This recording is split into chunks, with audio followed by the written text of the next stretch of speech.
বেগম খালেদা জিয়ার জন্ম ১৫ আগস্ট ১৯৪৫ সালে দিনাজপুর জেলার একটি সম্ভ্রান্ত মুসলিম পরিবারে। তার পিতা ইস্কান্দার মজুমদার ছিলেন একজন ব্যবসায়ী এবং মাতা তাইয়েবা মজুমদার। শৈশব থেকেই তিনি ছিলেন শান্ত, সংযত ও পরিবার কেন্দ্রিক একজন নারী।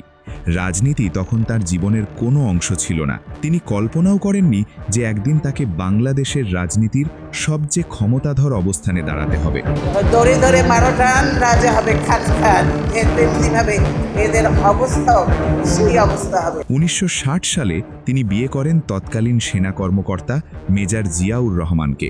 এই বিয়ের মাধ্যমে তিনি যুক্ত হন বাংলাদেশের ইতিহাসের এক গুরুত্বপূর্ণ পরিবারের সঙ্গে। তাদের সংসারে জন্ম নেয় দুই পুত্র, তারেক রহমান ও আরাফাত রহমান কোকো। ১৯৭১ সালে জিয়াউর রহমান মহান মুক্তিযুদ্ধে গুরুত্বপূর্ণ ভূমিকা পালন করেন এবং পরবর্তীতে স্বাধীন বাংলাদেশের রাষ্ট্রপতি হন।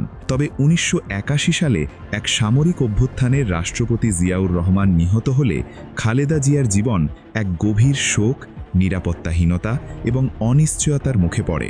স্বামীর এই আকস্মিক মৃত্যু তার জীবনের মোড় ঘুরিয়ে দেয় এবং তাকে নিভৃত পারিবারিক জীবন থেকে জাতীয় রাজনীতির কঠিন বাস্তবতায় নিয়ে আসে।